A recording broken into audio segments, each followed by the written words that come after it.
tech for us. She had e-learning and had a meeting here at church this morning, so she decided to come along. Are we recording? Okay, we are all set. Well, good morning. Oh, these mics are not on? Okay. Callie, you want to go ahead and turn all of them on?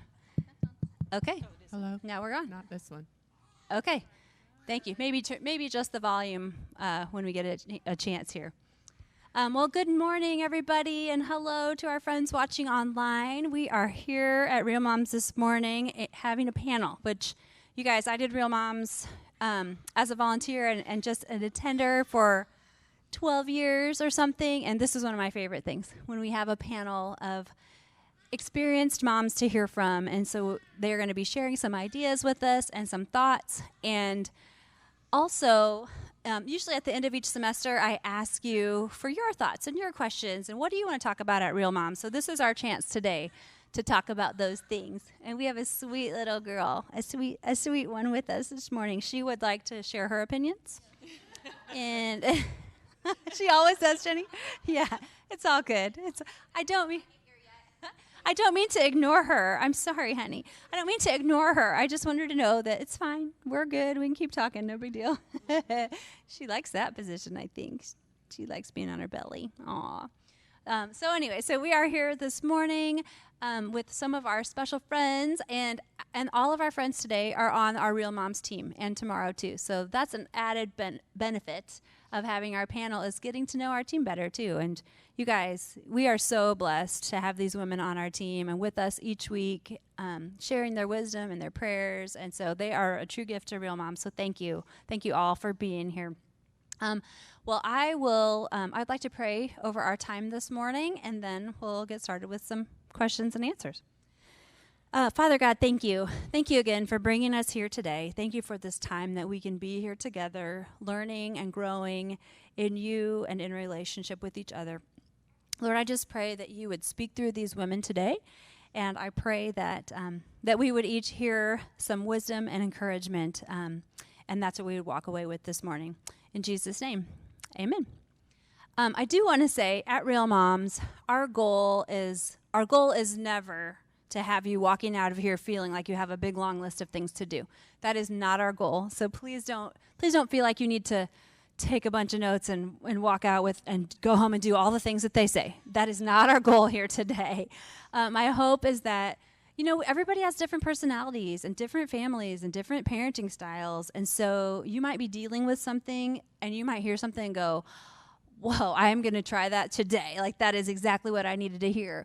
Or there might be something that they share that you're just going to tuck away in the back of your head, and maybe in 5 years pull it out and go, oh, I remember that she said that. And I have a few of those. You guys, I will tell you, one time in Real Moms, gosh, my kids were really little. I might have only had one kid, the one that's up here. And I remember Kathy Smith, I think it was. We were talking about, same idea, talking about several things and talking about technology. And how do you monitor your kids, what your kids are watching? And she shared that at that time, you guys, so this is 15 years ago, or a long time ago. There were movies in theaters then. And she said that she would, if her kids wanted to go to a movie, she would go by herself to the movie theater ahead of time and watch the movie first to make sure it was appropriate, and then allow her kids to go. And I thought, wow, I never would have even considered doing that. So anyway, that was something that stuck with me, even though my kids were not even close to going to movies by themselves. They're almost there now even, and that was a long time ago. So for some reason, that just stuck with me as impactful. So anyways, there could be something like that.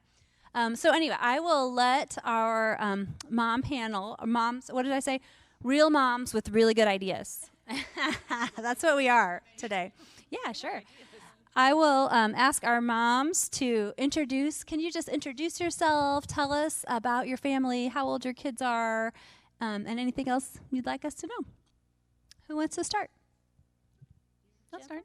Okay. Am I on? I am on. Yes, you're on. My name is Jennifer Ayers, and I've been at this church since the beginning, Grace Church actually, since the beginning. My husband's the teaching pastor. We have 3 children, and Jacob is 45, almost 46, Emily is 43, and Elizabeth is 40.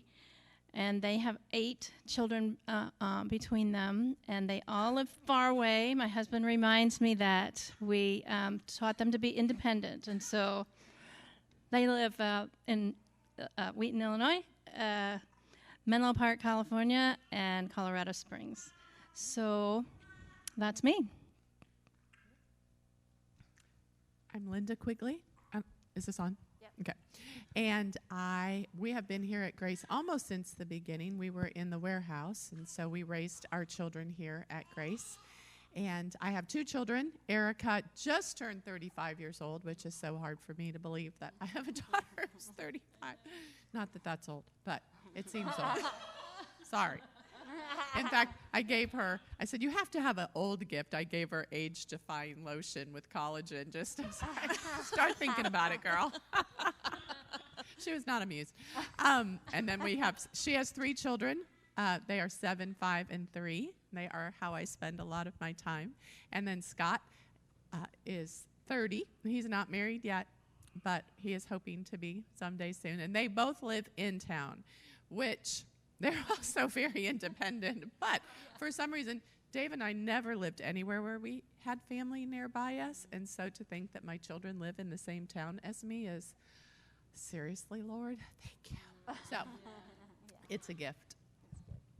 Good morning. I'm Amy Osgood, and I didn't think I have to do math now because I wasn't here at the beginning, but we've probably been here about 21-ish years. I go off of my kids' age. I don't know if you guys have started that you don't remember the year, but you remember how old your kids were when something happened. So Jonathan was he was a baby. So Rebecca's my oldest. She is 23.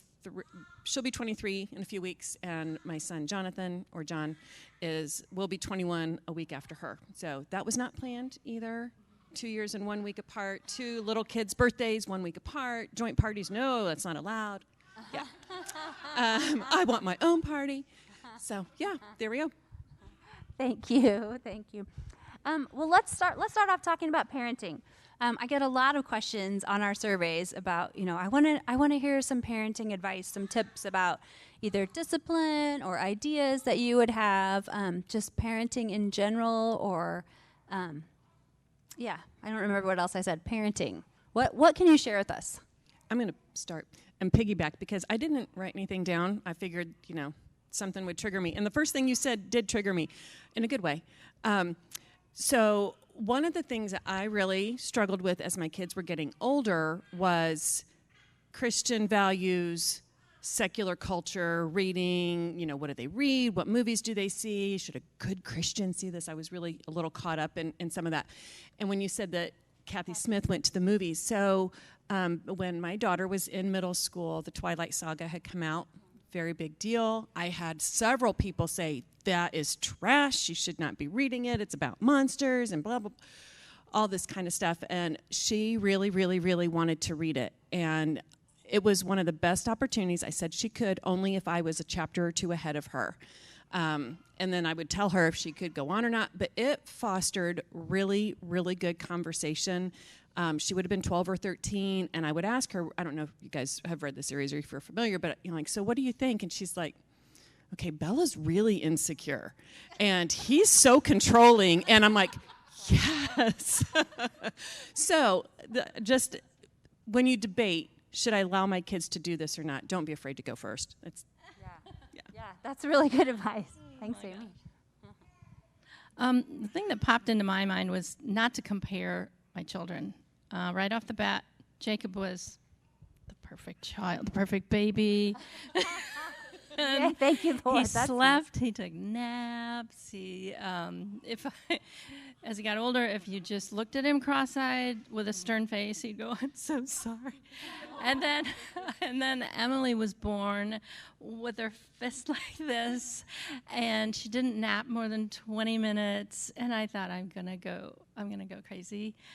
But and then the James Dobson movies or books came out, and The Strong-Willed Child was one of those movies, or one of those. I'm sure there was a movie, but books. And Tim said, she's not strong-willed. She's just determined, and she's strong. So and she turned out just fine. But and so did I. But not to compare them. And Elizabeth was this little weasel. She had the nickname Weasel Breath. She had this blonde curly hair that, you know, and these eyes that would look up at you, and she could get almost anything out of anyone. But they're all delightful. But even now, I have to just embrace them to who they are and not to compare them. I think I see that in a lot of things. I also see it in orchids were very athletic, and they were in sports, and we would see people comparing their child to other kids in their sports, and it made us aware that was not a good thing. So. Yes. Same thing, I think. One of the things that I wrote down was to talk about personal growth as a parent, but also with your children, what Jennifer was saying, not to compare them, but to take that one step further, to study them and to find out who they are as individuals, because they're each different. Erica was in and still is the obedient one. She would look, if I just go like this, she'd say, "Don't look at me that way, Mom." And then Scott, he would look and say, "Okay, she's talking to me. How long does it take her to get here?" You know, that type of thing. So I had two very different children. And what I learned from the James Dobson book, and this was really one of my young parenting skills, was that I was parenting from across the room.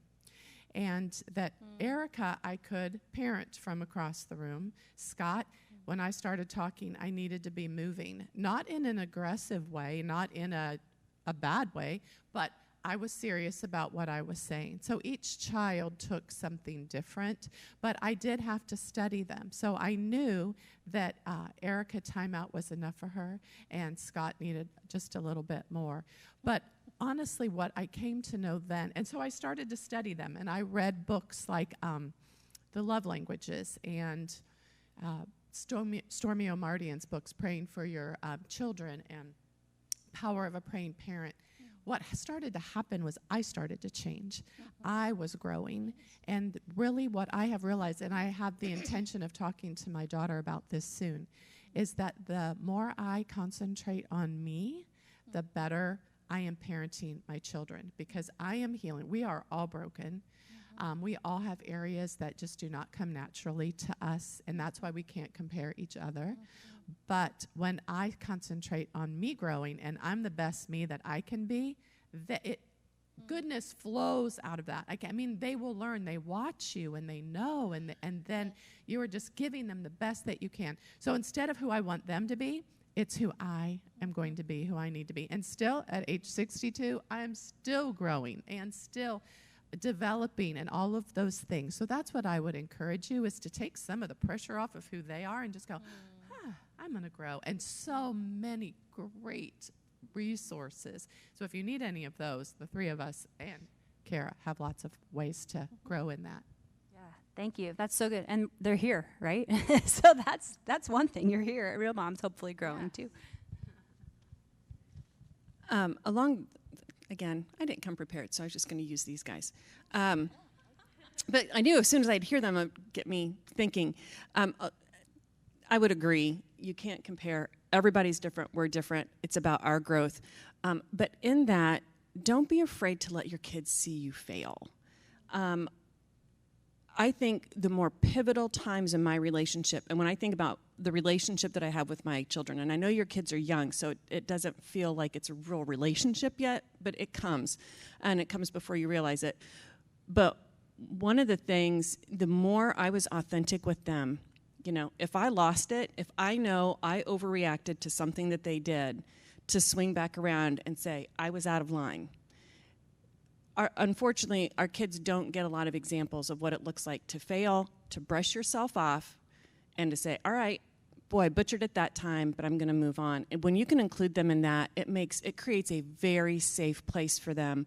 And again, mostly because of where our kids are, at some point, it helps create an environment for your home to be a safe place to land, that the more that they go out and all that. And I know for some of you, I'm kind of doing the math here, and I'm curious as to how old your parents are.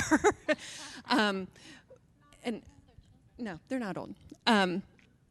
But there's something, because where my kids are, they're literally moving out. And my husband and I are at this place of, is our home welcoming enough for them to want to come back? Do they want to come back at Christmas? And I know what you're like is young moms being like, I'm so sick if I have to go to this house at this holiday. I mean, like, I understand how all that happens, but you have the opportunity to create a safe place to land. And just being authentic about your own mistakes it builds a lot of credibility.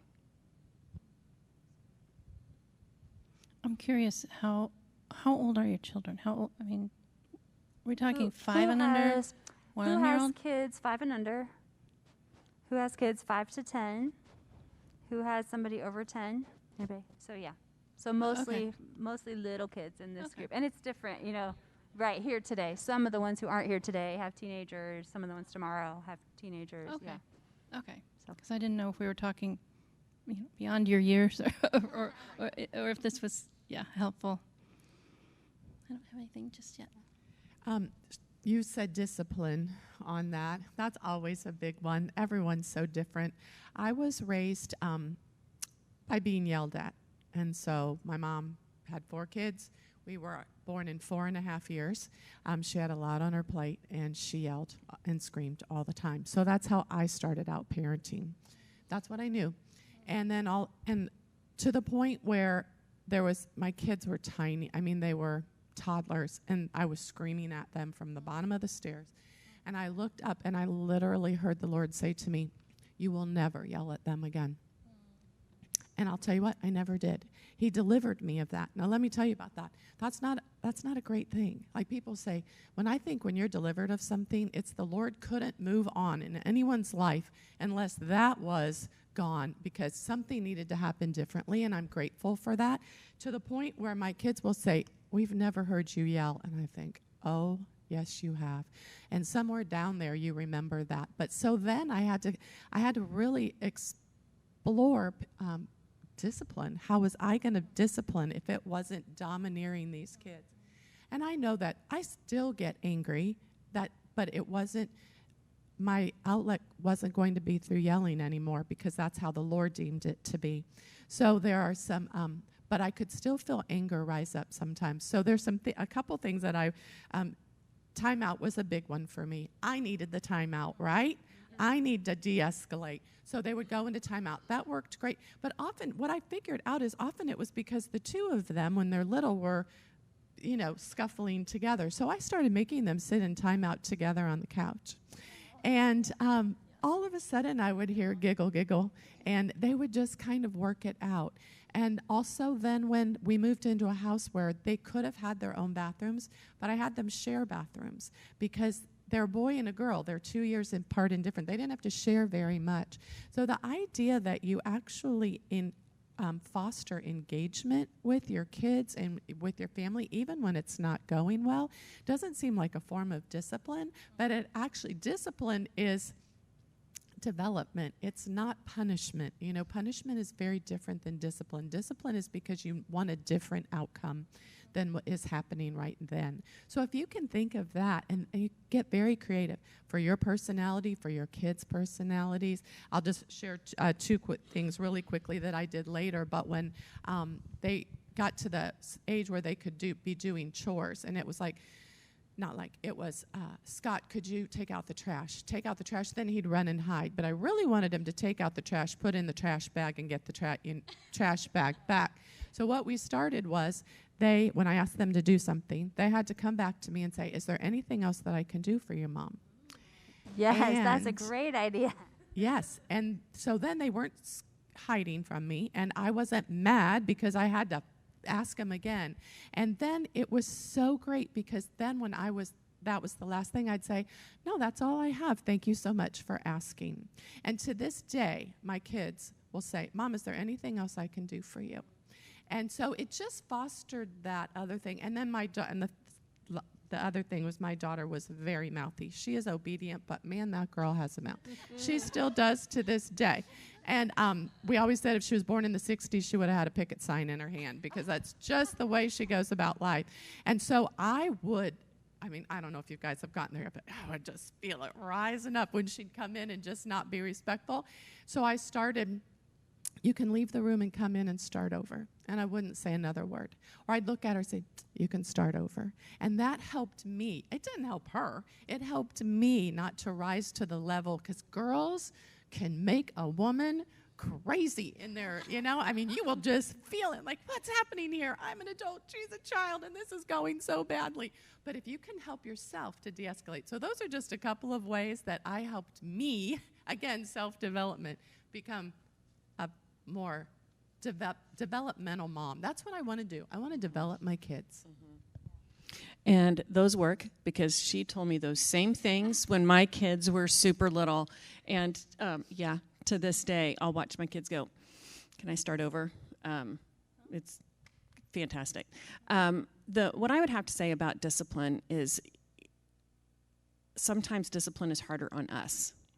To achieve the goals that you want, to have the change of behavior oftentimes means that we're participating with it. Sometimes it's just easier to respond, or I should say react. So don't be afraid to stay in the game with discipline and ask yourself, what is it going to net? Because it might just require it's probably going to require more time, of you. If your kids end up needing more than just a timeout. Mine did. Like the spoon? More than timeout? Like the spoon? I don't know if you ever used the spoon. The wooden spoon? Like the wooden spoon. We had, our friends had a spoon. We had a spoon, but only Emily needed it. And she would look at, if she got spanked, it wasn't a hard spank, but she would say that didn't hurt. But our friends had a spoon that they set in between the crack in there. They had a split seat, old car. And one side was Mr. Mad, and the other side was Mr. Pretty D Mad, darn mad, but it was the D, that D word. It was the, you're not laughing. So maybe you don't use spoons, but yeah. It is corporal punishment, and we didn't use, I don't think we did not use it for Elizabeth, but like you said, you were raised yelling, and my mom used the spoon, and it was on me. I was the stinker. The other thing that that God put in my heart was shaming children and shaming spouses. It's not ever acceptable. I remember shaming our 2-year-old when we moved to England, and she had just started potty training, and she reverted, and I didn't have those books. I wasn't a big reader. But I told her, only babies do that. Only babies go in their, wet their pants. She doesn't remember that, but I sure did, and I felt horrible. And Tim and I do that to this day. Our kids are grown up. Shaming is not a part of our lives. Sarcasm isn't either, because you don't know what people really mean if they're sarcastic. And I guess I'm not simple-minded. That makes me sound dumb. I'm not dumb, but I'm not quick-witted or something. And so I don't know if people are intending to say something when they're sarcastic. But anyway, it's just not in our house, and it's a good idea not to. I think Linda and I, we've talked a lot about shame and the things that that it brings about. Not good. So, can I switch subjects? Or are we done with discipline? Sure. I was going to see if anybody had questions. Let's hold that thought. Don't forget. Does anybody have questions? Do you have any questions? And I am going to come with the microphone so that we can hear it on the recording. So, or if you have an idea too, this is your chance to share if you've done something that has worked really well at your house for the things we've talked about parenting-wise. Any questions or ideas? You could always ask at the end, too. Kirsten. Yeah, she does. So I appreciated what you said about like taking a minute to say, like you can start over, and that was more for you instead of your child. So can any of the three of you say more on like controlling your temper when your child like does something you're not excited about?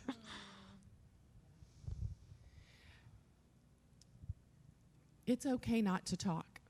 It's okay not to react, like Amy said, and engage right away. To literally say, I'm not okay, and I'm going to take a minute. I don't know how else to do it in the moment, because when I know that you know what I mean. You just feel it, and it's coming up, and you're having a conversation, right? I'm the adult, they're the child. I shouldn't do this. It's still coming. And in the moment, you can't figure that out why. It just is. So there are a couple things that I did. I counted with my children. When they were, I had asked them several times, and I was serious, and I knew this wasn't going to go well. I just say, 1. And they knew, okay, she's super serious. And one time Scott said, so what happens when you get to 3? And I said, I don't know, but you don't want to find out. And that was the end of that. And literally, my grandchildren respond to it too. But I find that all of a sudden, I don't feel like I have control of myself or the situation, and I need whatever. It will be different for everybody. But even me saying 1, and my grandchildren are like, oh, Grandma, and then like, have I ever spanked them or what? No, but now they know the control is back. I don't even mean control. The situation is now going to be taken care of. So whatever you can do, whether it be counting, whether you say, I just need a moment, put them in timeout and walk away, we feel we have to engage right away. I don't think you do. I don't know anyone who engages right away really well when they're feeling anger. I've never come across it. So it seems that the only way, and everyone's way will be different depending on your children. Can you walk out of the room? Would that put them in danger? I don't know. Can you just go, I'm going to be quiet right now because what's going to come out of my mouth is not okay? And they learn from that. Then they learn, oh, sometimes I have to be quiet. So I think it's all a learn. Yeah. So I'm reminded of my niece. She's 30. I don't know, but she's got 2 littles. And when they were both, there's like 15 months between them. And she called her mom during the middle of the day. She's like, Mom, somebody needs to watch my kids. I'm not well. And she said she knows in her heart she would have, I'm going really, really personal. She's like, I know in my heart I would never hurt my children. And I know in my heart in that moment I did not have it together. And I had not even been reminded of that again until you said something. But think for a moment, who could you call if your day is just that bad? That you could say, because you know what? That it's okay. We all have them. We all have them. I want you guys to have permission to know you don't have to have it together all the time.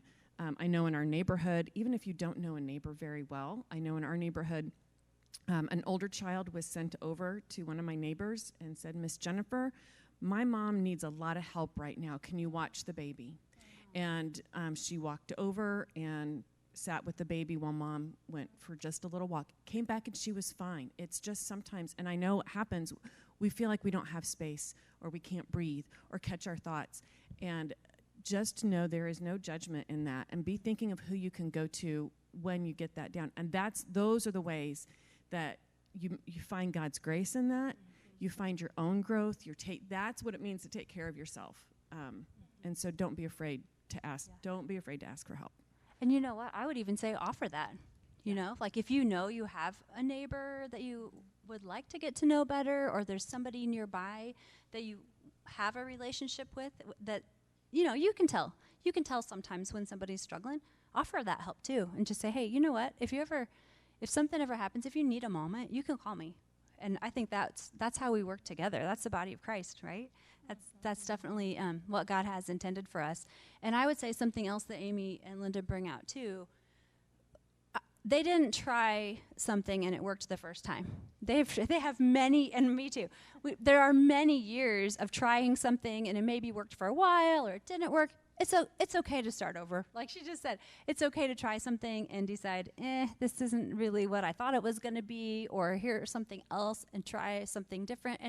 And your kids are going to go through different phases too, right? Where something might work when they're little. You might need something different when they're in elementary school. You might need something different when they're older. So it's okay to try something new and to start over and just to say, you know what, actually, we're not going to do that anymore. We're going to try something else now.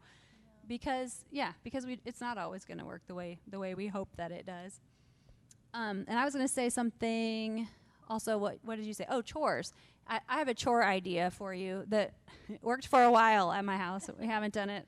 It was kind of a summer idea that worked. And I find my kids are old enough to do chores, and we worked out a system for allowance, but they were counting on that allowance at the end of each month, and they were already planning what they were going to buy, but they sort of stopped doing the chores. And so we went to a daily chore. We had daily chores and weekly chores. And they're old enough that they can all do all the things. So I wanted them each to, have practice with the different things. So we just wrote the chores on popsicle sticks. It's bringing out the teacher ideas.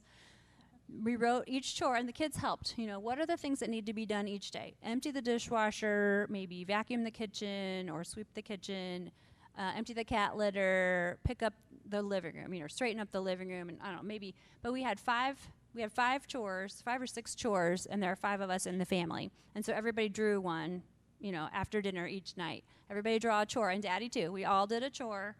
And then if for some reason, somebody's complaining, they always, if you do, they maybe earn a chance to have first pick or something like that. But that worked for us for a while.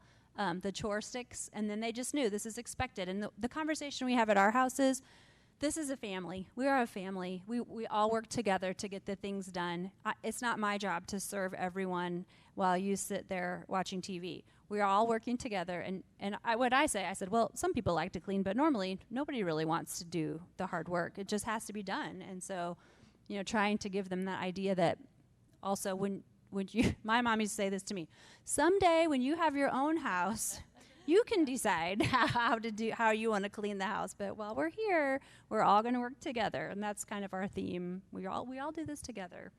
And so, anyways, any other comments, questions? Oh, you guys have questions? Yeah, sure. Okay, so I have 4 very strong-willed, strong-minded girls. Well, she's already showing that she's very strong-willed and strong-minded. But my biggest thing with it, they're 6, 3, 2, and then she's newborn. My 6-year-old does not listen, will not listen, and that's where our biggest struggle is. And I feel like that's where I just go absolutely crazy, and crazy mom comes out. And my 3-year-old, they're young too, so I'm like, okay, what is a good way to get these kids, because I want to raise these strong, independent women, right? But I want them to be respectful and obedient, and I guess that's where nothing seems to work. So as far as listening problems, has anything worked for you in that area? Can I just tell you what I'm noticing right now in this world is that, because I'm noticing in my daughter's family, another conversation that we're going to have, the parents are so distracted, I'm not saying this about you, on their phones. I watch how many times my kids ask their parents a question before it's answered. Kids don't wait to, oh, well, she's busy, I'll wait. They don't do that. They just ask you the question. But sometimes it's 3 or 4 times, I'm just being very real here, before the parent even turns to them because they're in their phone or they're on their computer or they're whatever. So is it a wonder that our kids do not answer the first time because it isn't being modeled? And I'm not saying you're doing that, but it is one thing. Are we listening to them, and it's not your job to be right on this all the time, but it is just a minute or, whatever, so that they know that they've been heard. That would be one thing that I would say. Are we modeling listening? Also to figure out, is what does that look like? Just take a step back and look at your home and see what's happening and how is it happening. And again, no, like Amy said, no judgment or condemnation. You are in it deep. I mean, you've got 4 kids under 6. How you get up in the morning, I don't know. I mean, that's a lot of work. So you're functioning on limited energy and rest and all of that. So just like, I'm going to step back. I'm going to take a look at what's happening here with no blame and see if there's not something that you can detect that, wow, if I paid attention to this, it might really change things. Because I can guarantee you it's different in everybody's home. It just is. But I have noticed this whole phone, and I'm just going to blame it on the phone. It is the phone. It's not really the computer anymore. It's the phone. It used to be me on the phone. Right. Now we're not on the phone. We're just playing on the phone. So maybe taking a step back and looking and see, wow, I recognize that now. I don't think it's a one-time fix for everybody. Does that make sense? And I think with that, pray too. Pray about that and ask for God to show you when you take that step back, or ask the group to pray for you too, that He would step in and convict. I always say, convict me where I need to be convicted. You don't really want it, but you kind of do, and you need to. Yeah, as far as the Lord's conviction, the one thing that has been pretty consistent is it doesn't come with shame and condemnation. It stings, but it is entirely loving and surprising. I know, I'm like, okay, I'm ready for it. And then I get corrected. I'm like, aw. But one of the things that I'm thinking, especially if you have 4 girls, and I hear your heart about wanting to have strong females and at the same time to still be tender and compassionate and a good listener. One of the things that this is what came to me when you said that, especially with all girls, for each of them to know their place. Anytime that you can have one-on-one, we're going to go to the store together, even if it's something that you have to do, but bringing your oldest in and including in, this isn't a job, but this is special time for just the 2 of us. Sometimes that can oftentimes, usually when we're seeing behavior that's like, it's because they're crying. That's the only way that they know to cry out for something else that's missing. And yes, that is super taxing, but yeah. I'm holding this. I don't know why I'm holding this. Okay. Let's talk a little bit about pointing our. Oh, sorry. Were you going to say something? You can. No. Okay. I want to hear more. Okay. Okay. Let's talk a little bit more about pointing our families to Jesus, and we've talked about this in maybe last semester. Linda talked about it a bit. But what kind of ideas do you have as far as leading our families spiritually? What are ways we can work on to point our families to Jesus, even at different ages and stages of our kids' life? I wrote to our 45, almost 46-year-old son. Well, I wrote to all 3 of the kids, texted them and asked them, what they remembered about those things. And Jacob said that we didn't have Bible memory cards. I didn't think we did. But we were at church a lot. And he remembers almost every Sunday school teacher, small group leader, friends of ours. When they were little, we were in a small group with multi-generational folks, and we're still friends with them. And I highly recommend that, by the way. But he said that's what they looked for in their church, a place where they could go, and they found a great church in Wheaton, Illinois. Where their children can experience the same thing. So I thought, I did something right. Yay! Yeah. But we didn't drive in we were on the go all the time. We read to oh gosh, I want to say something about that. The Hurried Child. There's a book called The Hurried Child that I read, and we were living that, and it just puts so much on you and your children. So if you're going from school to soccer to swimming to eating in the car, whatever, we were that family. But I became really, really sensitive to that, to slow down and just be. You're at home now. You don't get to even go places except the grocery store. But But back then, we were on the go. I'm wandering. But I had a point. Oh, my gosh. This just floods us. So I asked the kids. I haven't heard back from the others. One is not following Christ. 2 are following Christ. And 1 is following God, but not Jesus. Prayer for them. We would put them to bed, say prayers. We read them. I was going to bring the books that we had for them, pictures of Bible stories, and they were good pictures. I don't know. Some pictures aren't so great, but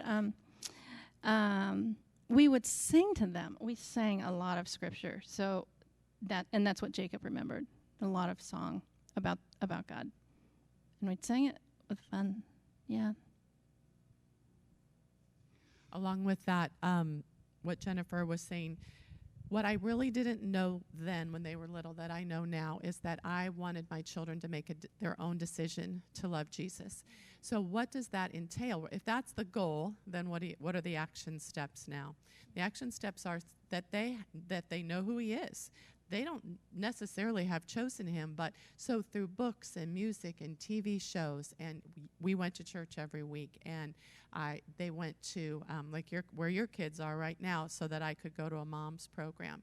So they knew it. I hear so many kids that their families don't go to church, and I feel like they're at such a deficit to be able to make the decision about Jesus because they have no knowledge of him. Whether they choose him or not will be their own decision. But the idea that, like, if they're going to watch TV, well, sometimes it can be VeggieTales or whatever it might be. If we're going to listen to music in the car, it can be K-Love, that type of thing. You do have that influence. And then I was always, like you guys are in Real Moms, I was in Bible study, and Erica recently said, yeah, Mom, you would often tell us what you were learning, and you would just talk about it. I said, I did? I mean, you're just so grateful to hear that, like Jennifer said, I did something right. Because you just feel like you do everything wrong all the time, and they'll just grow up horrible. And but that, I guess apparently I did that. So just talking about what you're learning. One other thing is that when they lived in our house, as long as they lived in our house, they had to go to church. And even when they were in college, when they came home, if they were living, it's my house, you're living in it, and we're going to church. And they just knew that they were, because again, giving them the background that they can make a good decision, well, what I consider a good decision, but a decision for themselves. But I wanted them to know who Jesus was. And it wasn't perfect. I have a friend, like every day, they sat while the kids were half asleep, breakfast, she was teaching him scripture. I think, oh, I didn't do that. And you will spend I'm not doing that. I'm not doing that. Yes. But you know what? There's so many things you can do. So just let them know Jesus. You have one. Yeah, so they said everything I wanted to say, which was being in community, which is, I'm just going to tie it together with one thing. The more that they can see it as a normal ebb and flow of your family, this is our normal routine. My kids will still say being at Grace, where international adoptions and missions trips, and like that's normal. Like that's and to know that no, you go and you serve, you help people that you don't know, and you take care of things. That just became a part of their own culture. So the going to church, but also the, yes, we need our private quiet time, but if you've discovered something and you're sharing it with your husband, let your kids hear it. You never know what's going to fall on them. But the other thing, if you are among the crowd who is really intentional with, Bible study and teaching verses and all that, just remember that when they're little, it is a great little computer in there. And a time's going to come when the computer's growing. And so they might not necessarily be walking away if they start to question the things that they've learned. It doesn't entirely mean that they're walking away. It just means that their brain is developing and they're not swallowing things whole, which you want that. You want them to be able to think for themselves. But I'm kind of pushing it out there a little bit further. You never know when that scripture is going to need to come back. And so I'm totally encouraged, the VeggieTales, the songs, the prayer time at night. We still are, even to this day, our kids will still say some of their favorite times was bedtime, because we would do it as a family. And, was it perfect? No. Do we say the same prayer? No. But we've had some of the best memories and laughs because that was just a normal part of it. Anyway, I totally digress.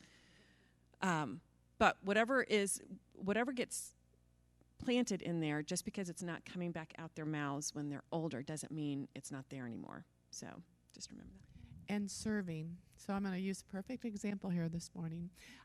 Callie had to come here today for a different meeting. But she's up there serving. So the example in your home is she could have just sat there in a chair and had breakfast, but I was like, could you help out? Service is such a huge part. That's one my love language, acts of service, so it's really easy for me to serve.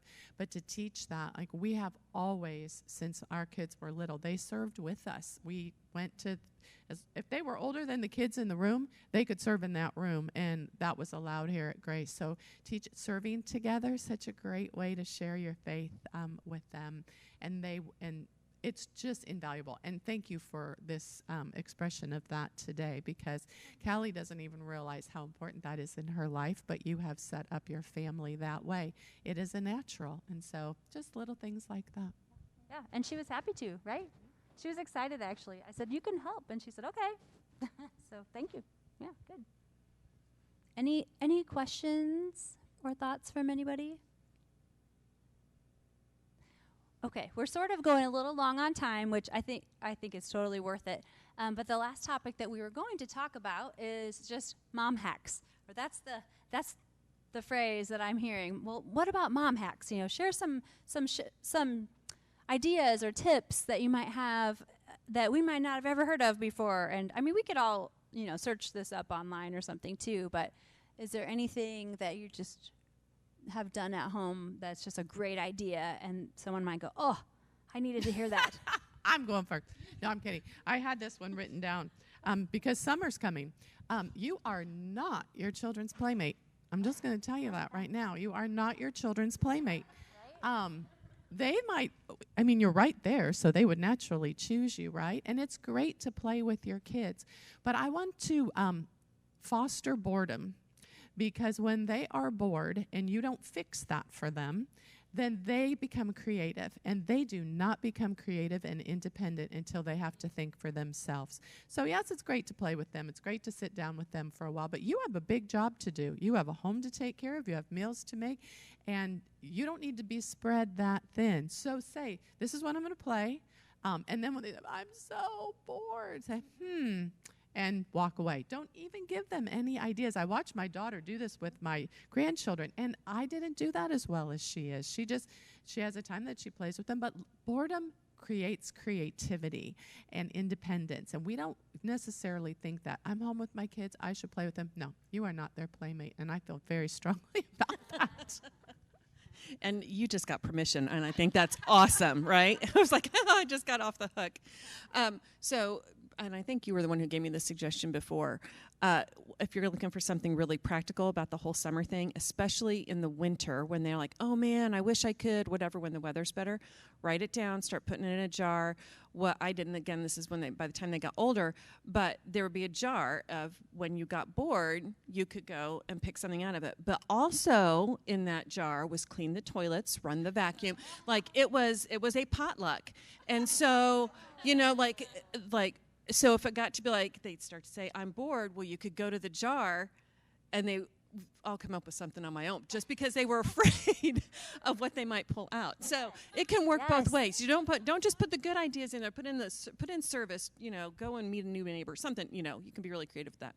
Okay, so this is not a mom hack. This is something I really wish I did. And you guys are gonna laugh. I really wish that I taught my kids that a cookie was a vanilla wafer, not an Oreo. I remember thinking there's like no going back. They knew what Oreos were. I want a cookie, so it was always like Oreos or chocolate chip. I'm like, why didn't I just teach them this is what a cookie is? It's a vanilla wafer, and that's it. Wait, tell me a little bit more about. I don't understand. Is this a racial thing?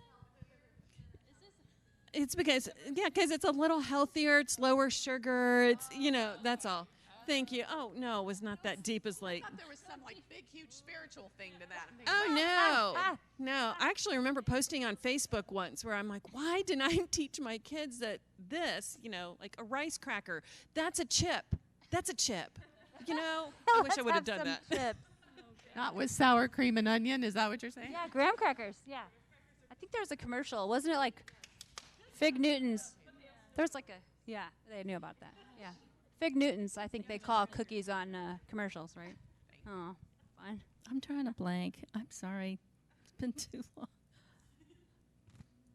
We lived in a woods with a creek, and they were outside or Just go play. they'd go play.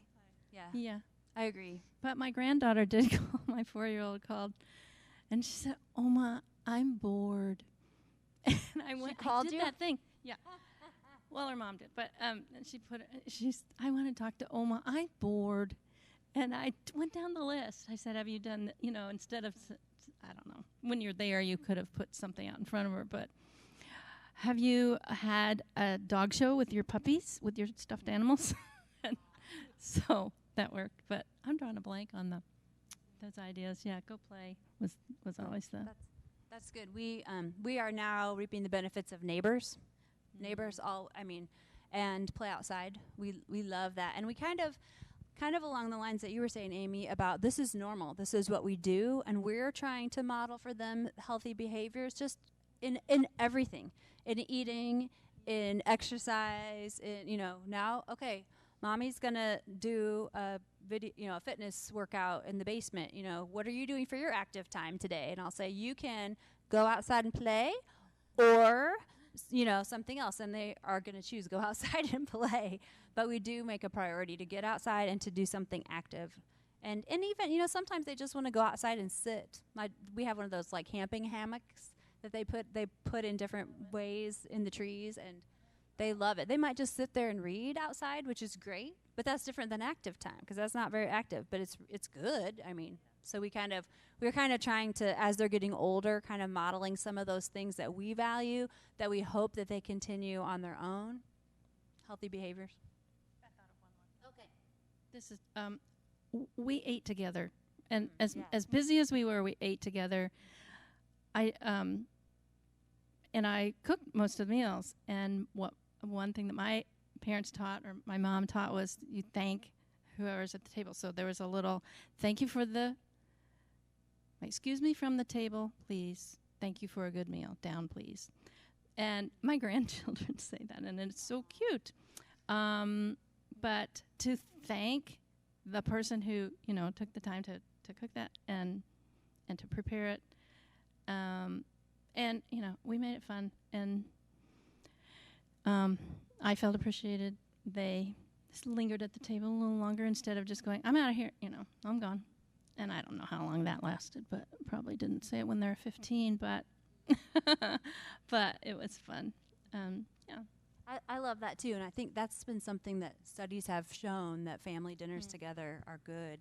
And I remember, that's the thing that I remember from some of the moms that spoke when I was in Real Moms, talking about like highs and lows. Just go around the table, everybody. And we've done this not every day, but we go through seasons of every day where, tell me, what was the favorite part of your day? What was the best thing about your day? What was the worst thing about your day? And sometimes the littlest one will say whatever happened 2 minutes ago. Like that's all they can think of. But it's the chance for them to tell each other. A lot of times I will ask them how their day at school was, and they'll tell me, but their sibling didn't hear that. They weren't paying attention. So it's modeling conversation for them and a relationship. I think we can learn a lot from that. Yeah, one of the best things that we did around dinner time was we scheduled to go to Disney. This is when the kids were like 6 and 8. So they weren't like teenagers with their own opinions yet.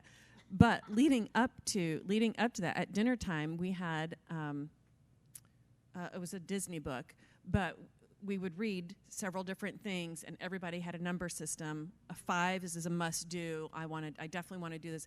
And so the kids were very much a part of planning Disney, so much so that my daughter now will get with one of her best friends, and they will plan vacations that they'll never take because they'll go through and they'll think about all these different things that they want to do because of that time that we did in planning, which is another great way because like, well, I want to make this one happy, and I want to make this one happy. And so often we try and come up with what would make them happy or we think would make them happy. Even when they're as young as 6 years old, they can see a little point of view video or a picture or something. Yeah, I want to do it. No, I don't really care. So that was another thing we did. Oh, fun. Yeah, and actually, I think it was Lois Teeter, who was one of the moms who said that, and she said about the highs and lows. I just remembered. She said they always did a high, a low, and a loving choice. What was your high today? What was your low point of your day? And what was a loving choice that you made today? I thought that was wise. I haven't always. We sort of get lost after the highs and the lows, but that's a good way to finish that conversation. And how did I forget to require or strongly encourage please and thank you? Oh, yeah. No, that's kind of an under. One of the, I think Statement. if I had to give a takeaway, it would be, like, I look at these two women, and I have shared so much life with them. We actually really know each other. And to have those people in your life, because you are not perfect, I am not perfect, but let me tell you, it can look good. You know, I can get dressed and my hair can be done and my kids happen to be behaving that day. And so then, or they're not, and you feel like everyone else is whatever. You need those people in your life that you can say, this is what this is, because if you don't, then you think everyone else has it going on and you don't, and there's no more dangerous place to live than in that place. So have people you can be real with, and I think they are champions, but I also know places where they're not, you know, and that's not who they are. It's just what we've shared, and they know that about me too. And so those people are so important in your life, and different ages, we all have different things, you know, like I go to talk to Amy about different things than I talk to Jennifer about because we share different things. So find that community will be so fulfilling to you. Question, Kristen?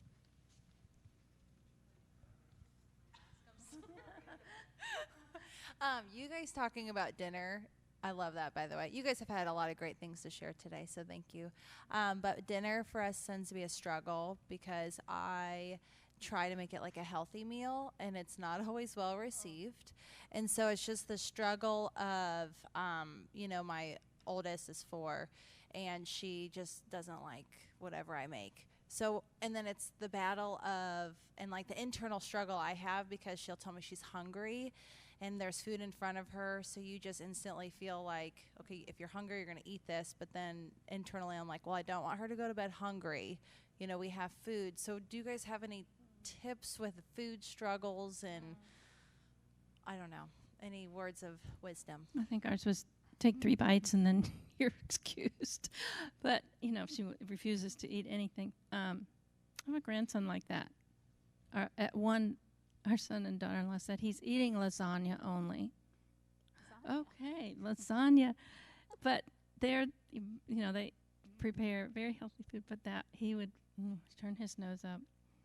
He eats almost anything now. He's 8. But, yeah, ours was 3 bites and You have to try. you have to try it. You have to eat at least 3 Take bites.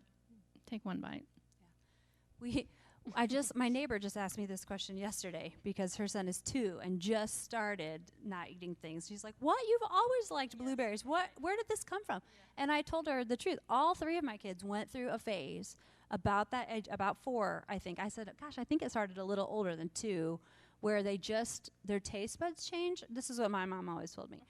Your taste buds change. Have you tried it lately? You know, that's what I heard always. Or I heard her saying that to my brother all the time growing up.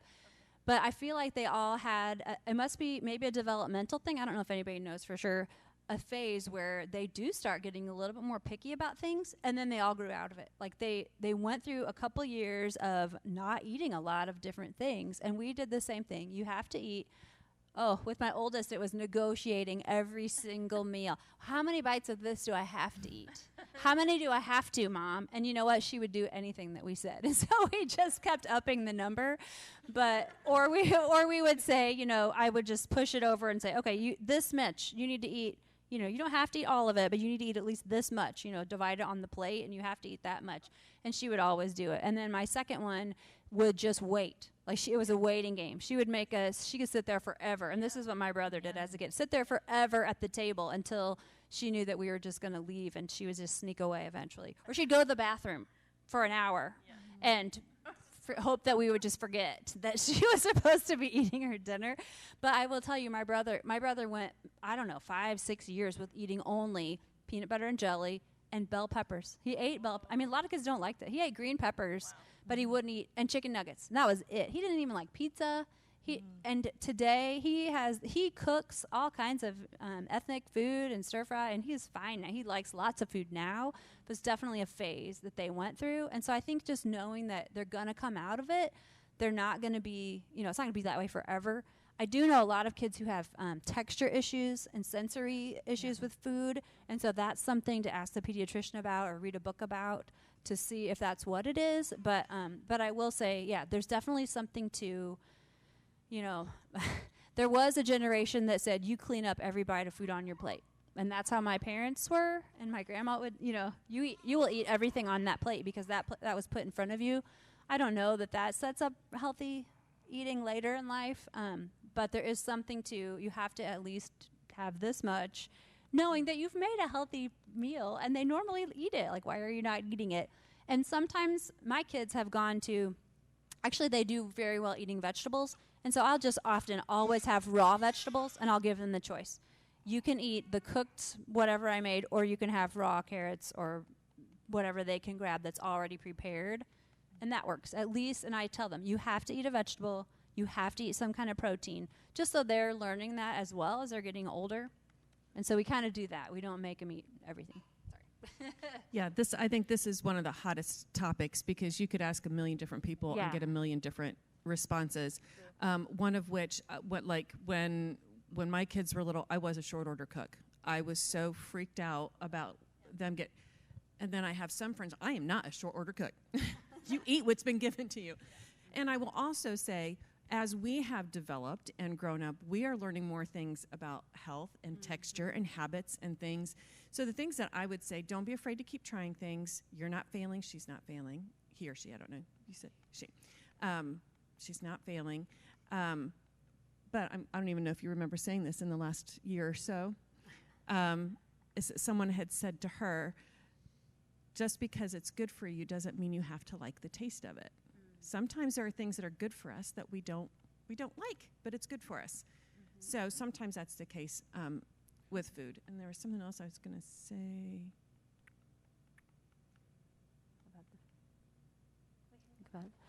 And Amy, that reminds me, I was going to say earlier too, does anybody watch Daniel Tiger on PBS? Loved that show. And they have yeah, right. And Daniel Tiger says that it wasn't his favorite. And I have a lot of friends who do that. They'll say, well, it's not my favorite. Like, they're not allowed to say, this is gross, or I hate that. But they're allowed to say, it's not my favorite, but they still have to eat, whatever the determined thing was. One tiny different spin on this is that I believe that there is, in developmental stages, there's right in this same phase, is when they've realized that they do not have power. And food is, you cannot make someone eat.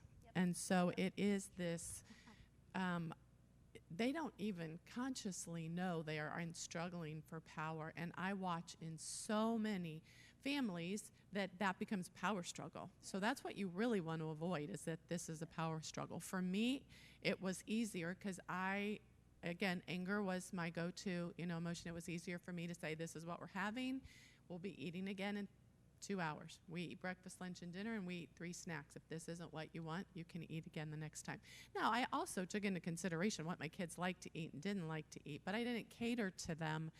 But it's just interesting to keep in mind this developmental stage, it really is about power. So don't make it about food. Just help them through this, that sometimes you get to make decisions, sometimes you don't. So just, considering that too, especially 4 years old.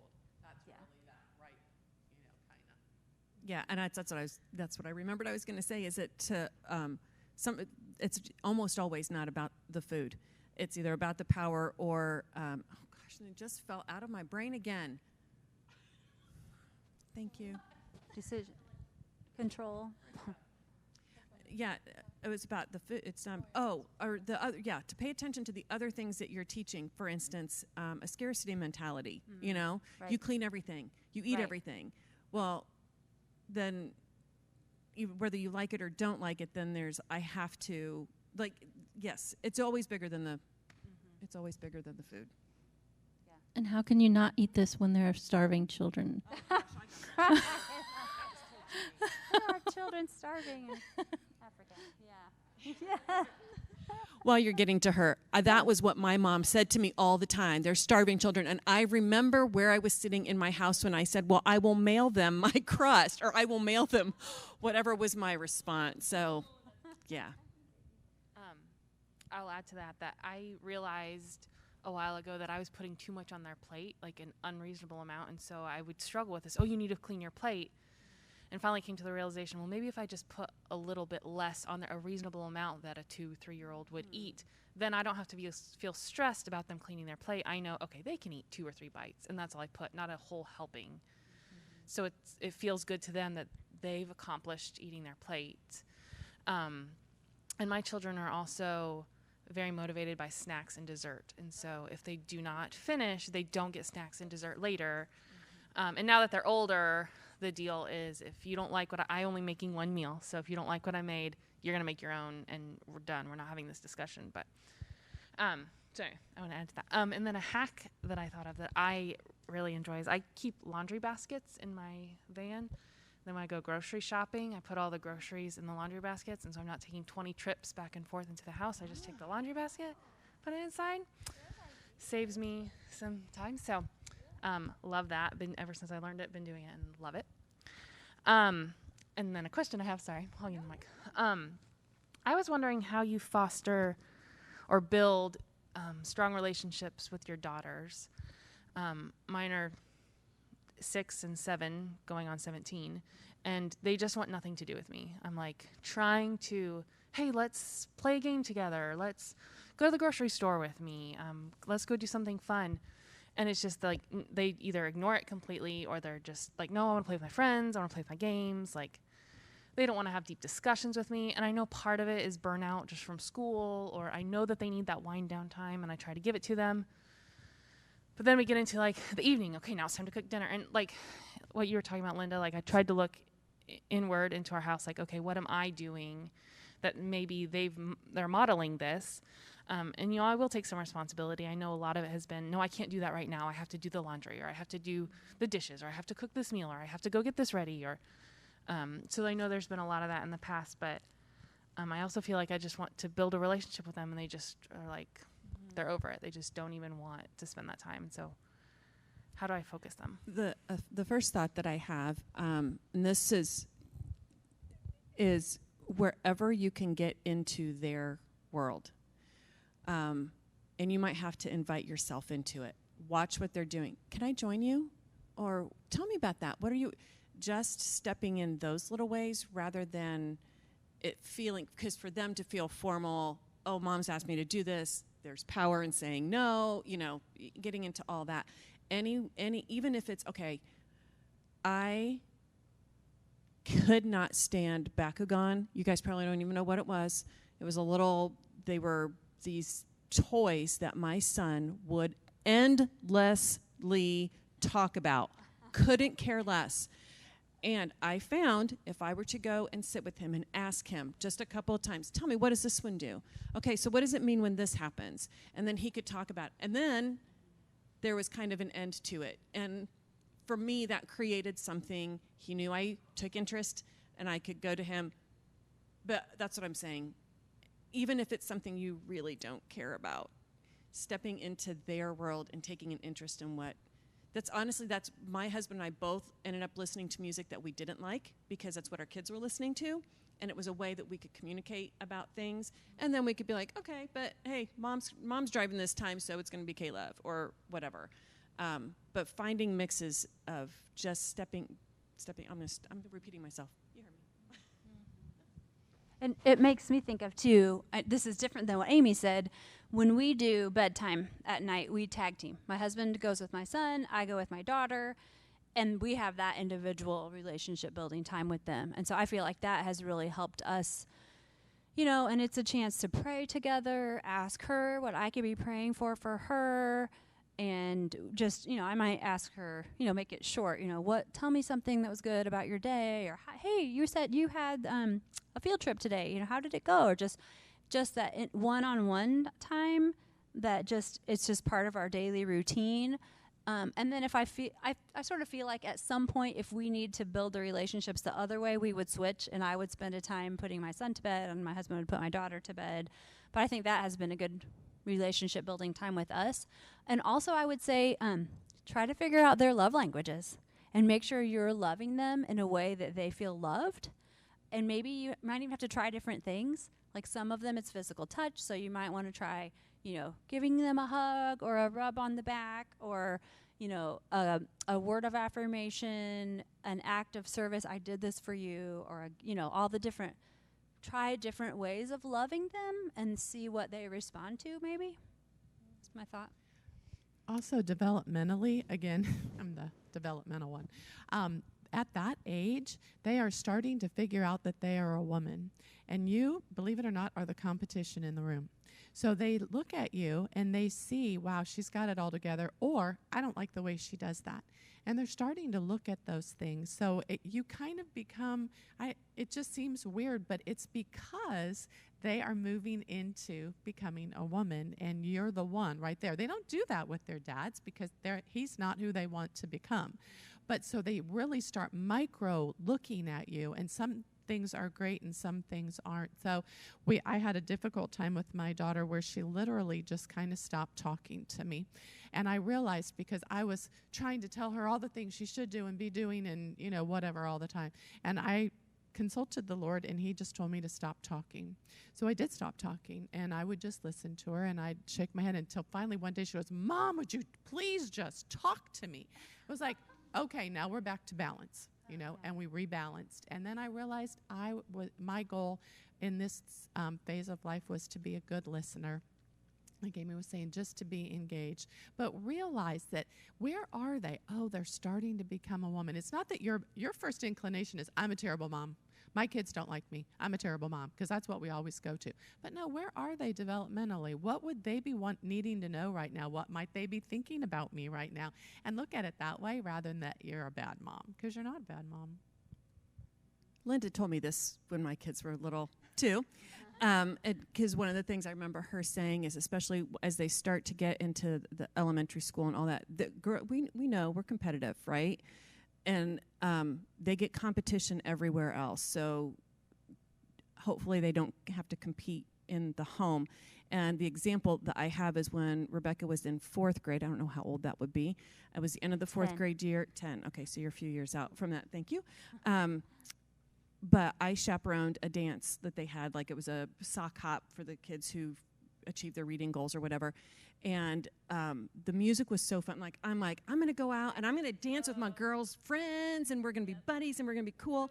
And I watched her, and if I had gone out, I would have shattered her tender little ego. What did they do? They went and they giggled and they stood over here. And then they ran to this part of the gym and they giggled and they stood over here. That's what she needed, this whole idea of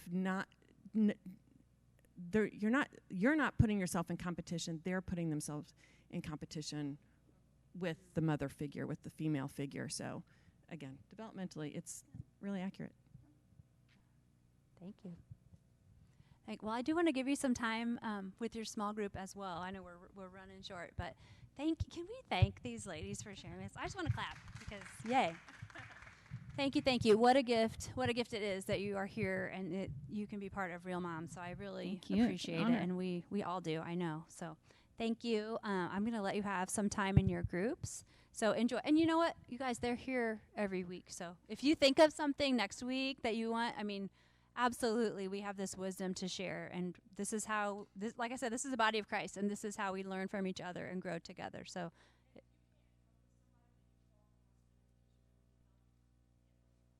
yeah, absolutely. Superhero. Yes, I love it. Thank you.